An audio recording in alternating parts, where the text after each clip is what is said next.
قرآن میں اللہ نے فرمایا وفی انفسکم افلا تبصرون، تم اور کچھ مت کرو،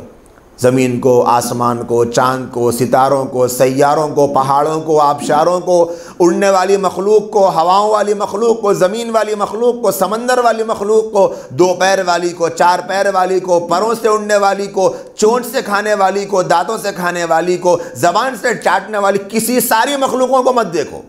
اپنے آپ کو دیکھ لو بس۔ وفی انفسکم، بس ایک مرتبہ آئینے کے سامنے کھڑے ہو کر اپنے وجود پہ نظر ڈال لو کہ میرا اپنا کیا ہے، اس میں تکبر کس چیز کا،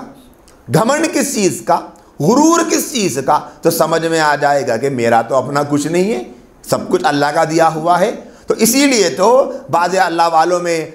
یہ بات ملتی ہے ان کے اقوال میں، فرماتے ہیں کہ اپنے اندر نظر پڑے تو اپنی برائیوں کو دیکھو، اللہ کی طرف نظر کرے تو اللہ کی خوبیوں کو دیکھو۔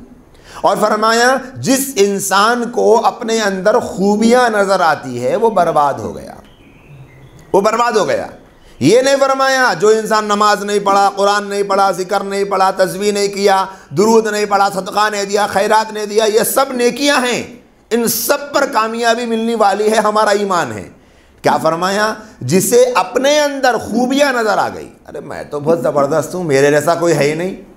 میں تو ون پیس ہوں، مجھ جیسا تو کوئی نہیں ہے، میرے جیسی صلاحیت، میرے جیسی سمجھ، میرا جیسا ڈسپلن، میرے جیسی دور اندیشی اور میرے جیسے کمالات تو کسی کے اندر نہیں ہے۔ فرمایا کہ سمجھ جاؤ کہ وہ آدمی برباد ہو گیا،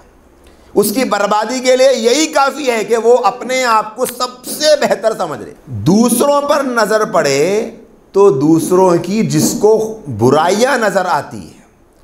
وہ آدمی کبھی بھی اپنے آپ کے عیب کو نہیں ڈھونڈ سکتا۔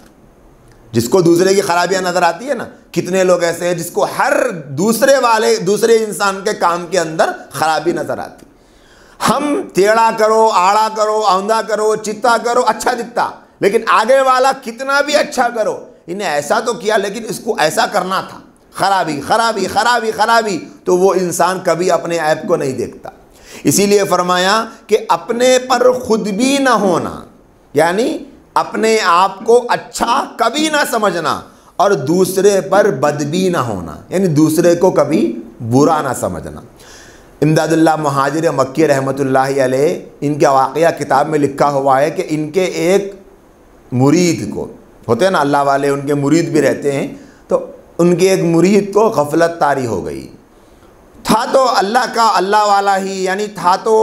حضرت کے پاس آنے والا ہی، لیکن شیطان نے بہکا دیا، کسی عورت کے عشق میں فریفتہ ہو گیا،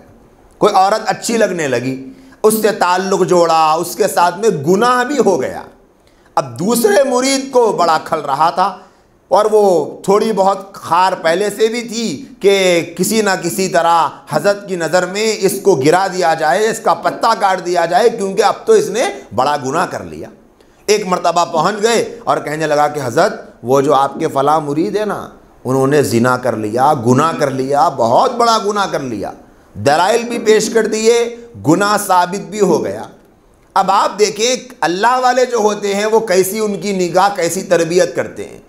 وہ کہنے لگے کہ ہاں بھائی اچھا، گناہ بھی ثابت ہو گیا، دلائل بھی پیش کر دیے، یہ گواہ ہیں، یہ سب پورا 100% اس مرید کے اگینسٹ میں، خلاف میں پورے دلائل تھے، ثبوت تھے۔ تو حضرت کہنے لگے ایسا لگتا ہے کہ اللہ کی صفت مذل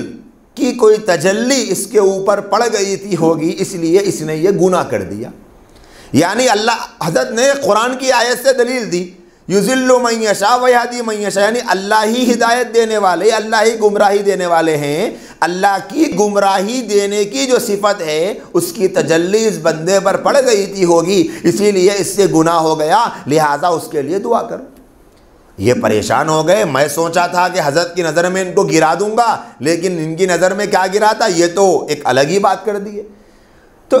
اس طرح کی نگاہ ہوتی تھی، بڑے سے بڑا گناہ ہو جاتا۔ لکھا ہے اللہ والوں نے، جو حضرات صوفیہ ہے وہ اپنے مریدوں کی تربیت کیسے کرتے ہیں کہ ان کے لیے لازم ہے جب اپنے کسی مرید کو ڈانٹ رہے ہو، جب کسی اپنے پاس آنے والے کو ڈانٹ رہے ہو، غصہ کر رہے ہو، تو ذہن میں یہ نہ ہو کہ یہ کوئی مجرم ہے،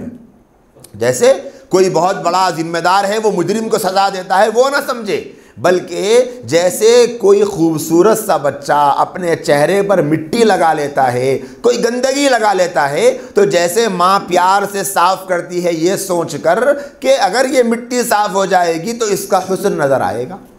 اس طرح تربیت کرتے ہیں۔ تربیت اس طرح ہونی چاہیے۔ تو یہ جو تکبر ہے میرے دوستوں، یہ تکبر انسان کو سب کچھ نظر آتا لیکن اندر سے کھوکھلا کر دیتا ہے۔